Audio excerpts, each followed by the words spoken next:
second time I'm trying to film this because I just blabbed on and on while trying to answer your questions, and I have 2 sheets that I printed out and narrowed down. So I'm trying to film this again, and I will try and be super brief. Also, if I'm like scratching, it's because we went out for dinner yesterday and I am literally covered in mosquito bites. I don't know why, but mosquitoes just like love me. Okay, end of rant. I will start answering questions. Do you think counting calories helps weight loss, or would it be better to avoid doing that? So when it comes to weight loss and macros and calories, there is no best approach.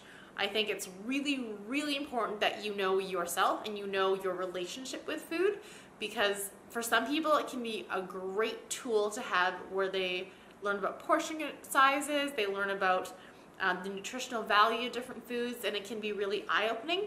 But if you have any history of disordered eating or anxiety or any kinds of things like that, counting calories and counting macros can be actually really detrimental to your relationship with food, and I definitely don't recommend it for everyone. It's definitely something you need to know yourself first and foremost. I personally don't count macros most of the year, but I really benefited from the time that I did do it because it gave me a lot of insight into the portion sizes of what I could and should be eating, as well as how to include protein in my diet more regularly, because I know, like most people, I struggle with consuming enough protein. And I'm not talking about like 150 to 200 grams of protein. I'm talking about like actually getting like over like at least 100 grams of protein per day. For me, I would, if I don't track what I was eating prior to tracking my macros, I was probably eating like maybe 50 grams of protein. It was all mostly carbs and fats. Definitely fats. I love my healthy fats and nut butters and things like that. So for me, it was really eye-opening into saying, okay, things that I can work on. But at the end of the day, choose what's best for you. There's no best approach. What's my workout routine? I am currently doing Katie Crew's strength training guide. Cardio necessary to lose weight. Cardio is not necessary to lose weight, but I think it can be a great way to increase your energy expenditure so you don't have to cut calories so drastically.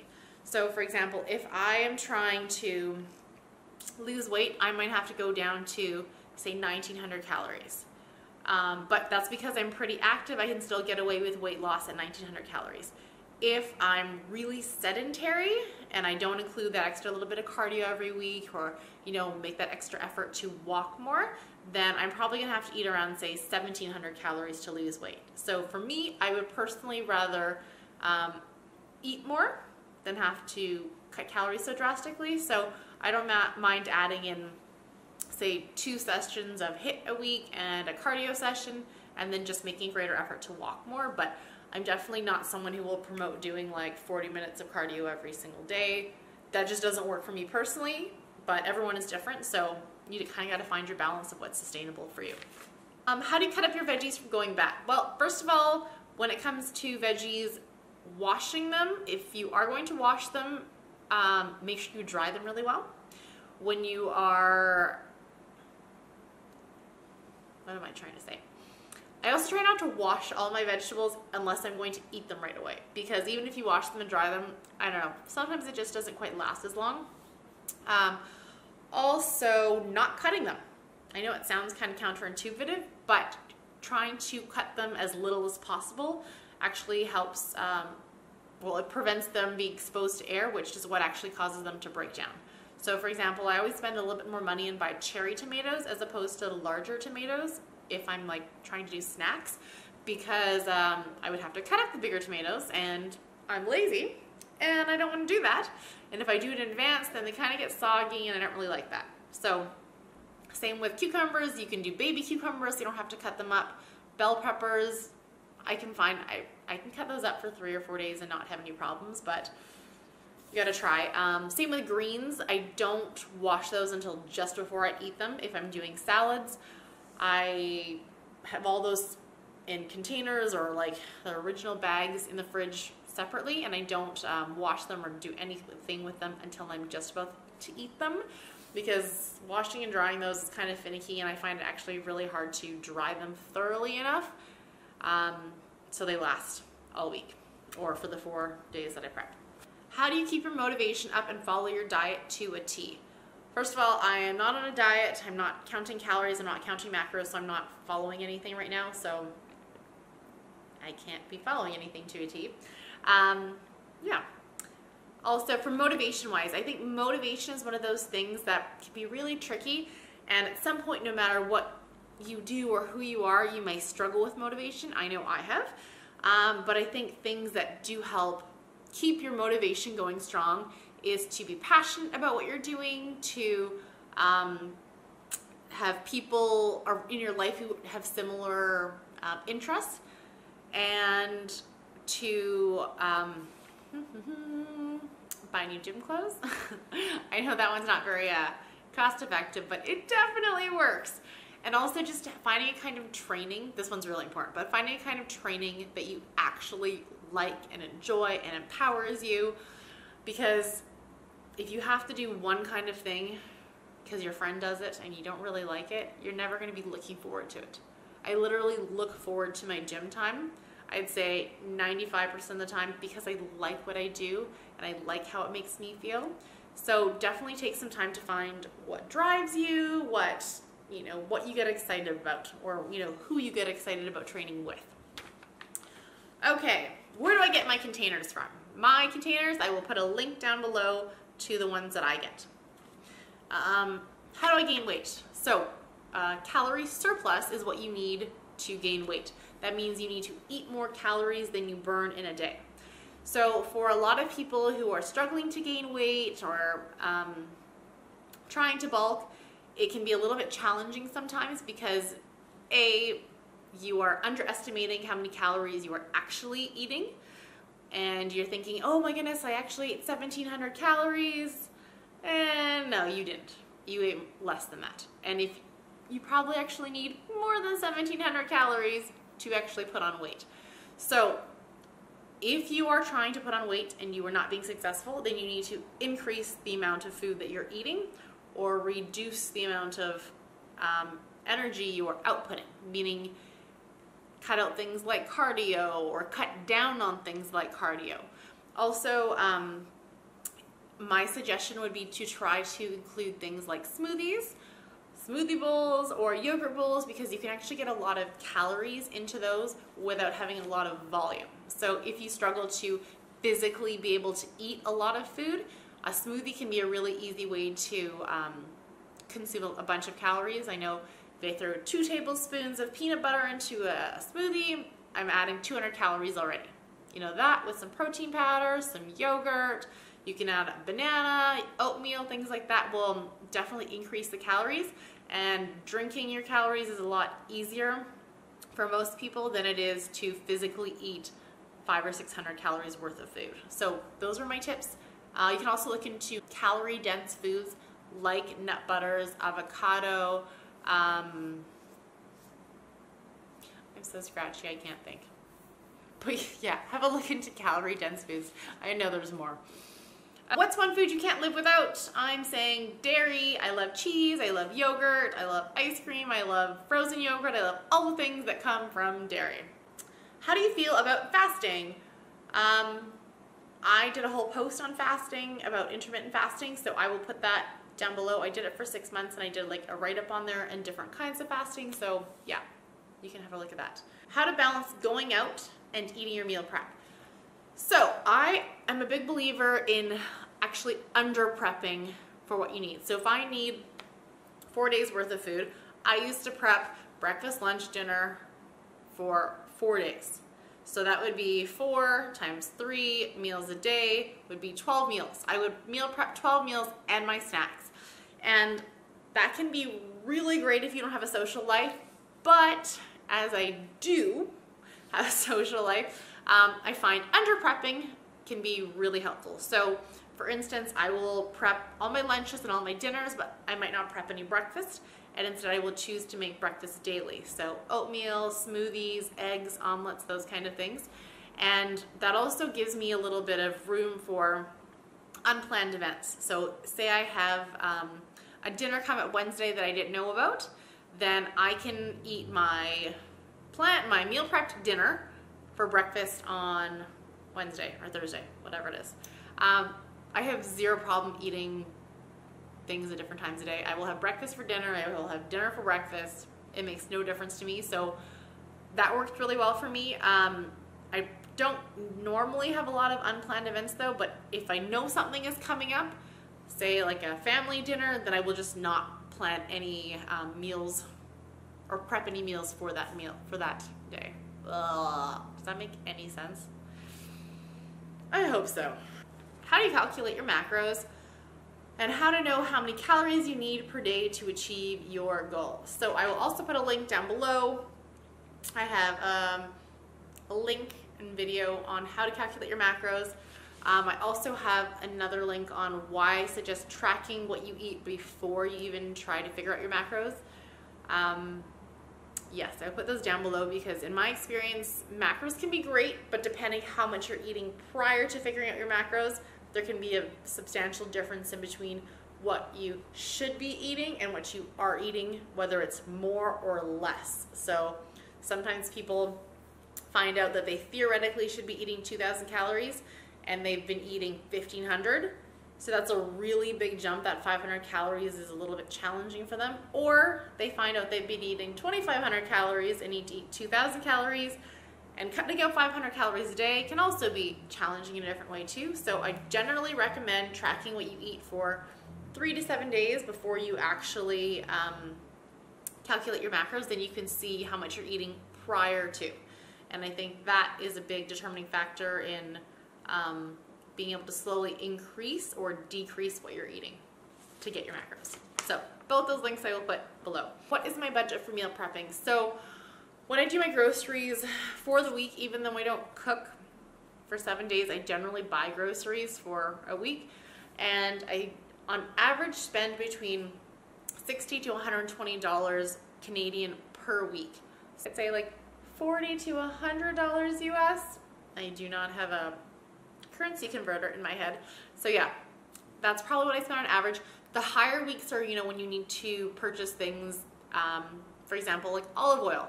Olive oil is expensive, but once I buy it, it lasts me, say, 6 months. So that's why there's a substantial difference in that price range. But I'd say on average, I spend $70 to $90 a week for the two of us on groceries. That doesn't include eating out because I say we eat out twice a week, but it still is significantly cheaper than when we do eat out. What are your tips for a non-calorie counter? So if you, like I said, you don't have to count calories, you don't have to count macros.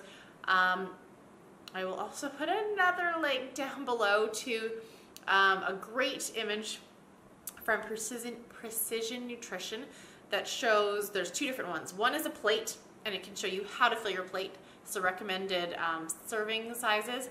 So for example, like a quarter of your plate should have protein, half your plate should have vegetables, and the other quarter should be carbs or grains, things like that, sweet potatoes. That could give you a great idea of visually what it should be like. There's also another one which shows you portion control, and it has to do with your hands. So for example, like the palm of your hand is a great measure of how much protein you should be having physically, like a chicken breast, for example, in a meal. Like a cup of this, or like together, could represent how many carbs you should be having, and then like your thumb is like how much fats you should be having. Those are great tools to have if you are not a calorie counter or macro counter, but they are also great skills to have if you are, because most people don't walk around with a scale and measure and weigh their food at all points in their life, or I hope not. So I'll put links to those down below, but I find them really helpful for people who are not counting calories but want to have a good idea of, how to fill their plate and what their meals should be looking like approximately. When you meal prep the same meal for 4 to 5 days, don't you get bored eating the same food? No, I obsessively eat the same foods over and over. So even if I don't meal prep, I eat the same things over and over. I will literally eat the same breakfast on repeat because I love it. So meal prepping is perfect for me because I'm gonna do it anyways. What's your favorite thing to prep? I don't have a favorite thing to prep. I have things that I love to eat, but I have a lot of things that I love to eat. So yeah, no favorite prep. I do have preps which I will use if I'm in a time crunch, things like my slow cooker chicken or burrito bowls, but I don't have a favorite prep. How do you decide what to meal prep? Depends what I feel like eating that week. Basically, my entire meal prep is based on what do I feel like eating. So, for example, if I'm feeling like eating pasta, then I will find different ways to incorporate pasta into my meal prep. Whether that be, you know, if I'm trying to cut back, things like zoodles or spaghetti squash, or like edamame noodles, which are really high in protein and like pretty low in carbs, or just regular pasta. So I'm definitely a big believer in meal prepping food that you are really excited to eat, because if you're not excited about it when you're cooking it, you are not going to be excited about it on day 3 or 4. I have definitely learned that the hard way. That's why chicken breast and broccoli and like sweet potatoes, I can't do it. I will not do it. I will not do it. I feel like Dr. Seuss. I will not eat them on a bus. I will not eat them on a plane. Anyways, I regress. Yes, so all my meal preps are based on what I actually feel like eating. What's one thing you definitely do not eat? So I do not have a list of foods I do not eat. I have a list of foods that don't make me feel very good when I eat them. Like, I love chips. I'm a salty person versus a sweet person any day. And chips are like so good. But the older I get, they like really, really hurt my stomach. And I just like feel like crap after eating them. So it's not on my like I would not eat it list, but it's on my like I do not eat it very often, because I'm just like after. And like purple onions, red onions, those like kill my stomach. So yeah, the only foods I don't eat are ones that aggravate my stomach or hurt me or make me feel not so great. Does it truly matter to lose weight if you're eating a certain amount of carbs or fats, as long as you're eating in a deficit? If you are trying to lose weight, a calorie deficit is the most important thing. There are plenty of people who do not track macros and lose weight. Like, my parents are a great example of that. They don't track macros, they don't track calories, they don't do crazy diets. They just cut back on that amount of food they eat when they are trying to lose weight, because, you know, it's been Christmas and my mom makes them a ton of cookies and my dad eats a ton of cookies. Yeah, then he just cuts back on the amount of cookies he eats. No, but in all seriousness, you definitely don't have to count macros or calories to lose weight.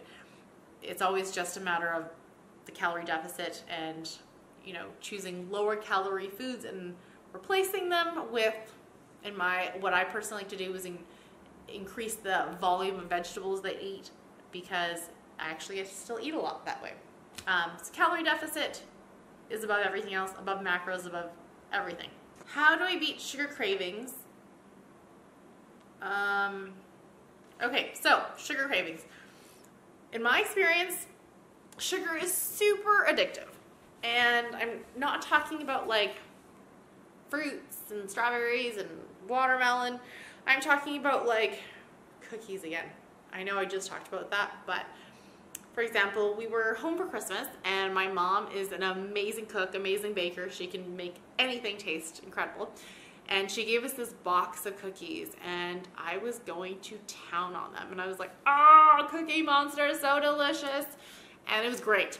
I have zero regrets about eating them. But I found by like the 3rd day of like indulging, I was like, I need cookies. Like I woke up and I was like, oh my gosh, I need cookies. And I was like, no, you don't need cookies, Nikki. And I was like, it kind of like scared me a little bit, because I was like, you don't need cookies. You're fine without cookies. But I was like, I was having that craving for them and it was so strong. And I was like, all right, time to wean myself off the cookies. So it was like, you can have 2 cookies today, Nikki. That's it. So I did. The next day it was like 1 cookie and then like no more cookies after that, because I know for me, it can be super addictive, whether it's things like sweets, little chocolates here and there. And I find personally, I feel a lot better if I get most of my sugary treats from things like fruit and berries and yogurts, but those are things that I naturally crave anyways. Because like I said, I'm more of a salty person than a sweet person, so I can generally do without ice cream and cookies, except if mom makes them. But yes, kind of going cold turkey. I know it's not always normal or sustainable for most people, but in my experience, the less I eat of them, the less I crave it. What type of dressing do you put on your salads? I use olive oil, balsamic vinegar, and lemon. 1, 2, 3, or all of those on my salad, and that's about it.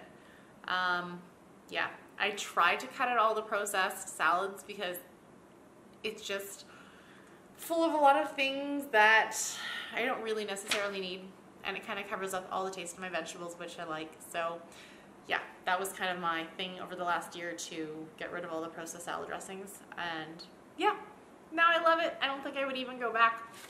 Best remedy for stubborn belly fat. So I had this question a ton in the comments, and I have a post, I have a post on this, I'll link it down below, but in all truthfulness, you cannot target where you gain weight, just like you cannot target where you lose weight. A calorie deficit is the most important aspect of losing weight. So you need to make sure that you are actually in a calorie deficit long term, and you are choosing a sustainable way to do that. So not cutting calories drastically, but cutting a smaller amount for a long period of time. Or I don't want to say a long period, but say, 8 to 12 weeks is going to actually help you lose weight and keep it off. Getting your diet on point, and I just mean diet as in whatever it is you're eating. Get that on point, and try to eliminate the processed foods, eliminate the eating out if possible, the alcohol, all those little snacks and bites and tastes that you're eating throughout the day is going to help. But you can't do any particular exercise or any particular diet to help you lose your stomach fat or belly fat. It just doesn't really work that way. So a calorie deficit, whole foods, drink lots of water, forget about spending money on supplements. They're not going to work. Diet pills don't work. Wraps don't work. Skinny teas don't work. Save your money and just buy whole foods and eat. I know, not the answer you wanted. How many calories a day do you usually eat? I eat anywhere between 2,000 and 2,500 to probably even sometimes 3,000 calories. Yeah, it really depends on my training. It depends on my hunger levels. It depends on a lot of things. There's, certain times of the month when you're just like insatiable and I could eat everything in sight, and there's some days when, I'm really just not that hungry, and I could probably get away with eating even less than 2,000 calories. So it really depends on so many factors, especially because I'm not counting calories or tracking macros. I just eat intuitively, which is the next question. Eat intuitively. Well, intuitive eating is this fantastic thing where you just, eat when you're hungry, which is actually super difficult. So many of us struggle to eat when we're hungry because we have our hunger cues all messed up from, I know as a teacher, you eat when the bell rings. It's recess at 10:30, all right, time to eat. Not really hungry, but if I don't eat now, I can't eat till like 12:30. So it can be really challenging to actually have those proper hunger cues and to sort of be in touch with when you need food. I know a lot of us struggle with emotional eating, eating out of boredom, just eating because we think we should. So I have worked really, really hard, and I'm still continuing to work on eating intuitively. And that's just simply things like, okay, I want to eat. And I'm like, am I hungry? It's a strange question to actually ask yourself, are you hungry? But I would say at least 50% of the time my answer is no, I am not hungry. And I think that's how a lot of us, people in general, gain weight, because we're eating pretty mindlessly. And I know late at night I'm sitting watching TV and I'll go, oh, I wonder what's in the fridge. Then I'll go get some out of the fridge and I'll eat it. I'm not hungry. I just ate dinner. Why? I don't know, we just do it. So intuitive eating can be fantastic, but it's not always easy. and it takes a lot of mindfulness and a lot of time and constant effort to do it and to practice it. So I think it will be an ongoing practice for me, but I definitely feel like it makes things easier, and it actually makes it way easier to maintain my weight. And yeah, I personally don't have to count my calories or macros, because just being intuitive about like, am I hungry? Okay, I'm not hungry. Don't eat. Oh, you're full. Stop eating. I know. I don't know why that's so hard for so many of us, but you're full. Stop eating. Like, don't eat till you want to take your pants off. I don't know anything about that. Yeah, Christmas dinner, just don't do it. I know, easier said than done, but it's all part of the process. Can I know more on meal prepping, what to do and not to do? So I have a free meal prep ebook on all the things that I learned over the last 2.5 years about how to meal prep, steps to do, how to make it easier. So that is down below too. You can download that, and those are really all my best tips and tricks. Do you drink alcohol? Do you have any tips for how to incorporate it into a healthy diet and how to manage social situations that revolve around drinking when trying to limit it? I am not a big drinker. I really never have been. Yeah, I probably drink 5 to 10 times a year, less sometimes. I have a really low tolerance for alcohol, and drinking as little as I do, it never gets any better, which is great in a way, super cost effective. But yeah, I'm not a big drinker. I would prefer to eat my calories. I have way too many things to do on the weekend to miss a day, and being hungover at my age is just the worst. So all those things really encourage me not to drink, but I'm not here to say don't drink, you can't make progress. There are plenty of people who find a healthy balance between fitness and incorporating, you know, a glass of wine or two or whatever into their week. I just don't have any experience with that, because I would probably just fall asleep or have a headache. But yeah, sorry, 0 tips. What protein shakes or supplements do you use either before or after to enhance your progress? First of all, let me be clear in that you don't need any supplements or protein shakes to make good progress, or any progress whatsoever. Things like protein shakes can be great if you have some extra money to spend on a convenient way to increase your protein intake, but they are not necessary whatsoever. Same with things like BCAAs, creatine, all those kinds of things. Yeah, they can be great, but you definitely don't need them to make progress. I use Women's Best products, and I really like them. I don't have any code for you guys, but yeah, I really like the products. If you want me to share my favorite ones, let me know below and I can do a video on those. I know I have not answered all of your questions, but I think I responded to most of them in the comments on Instagram anyways. If you had a burning question that I didn't answer, please comment below and I will answer it. My camera battery is literally flashing red and dying because I've been blah blah blah for so long. So wish me luck in editing this baby and trying to make it short. Probably won't happen. Yeah, and any more requests for videos, also, if you made it this far, God love you, put them in the comments and I will keep those in mind for filming. Yeah, thanks guys. Don't forget to subscribe, and thanks for watching.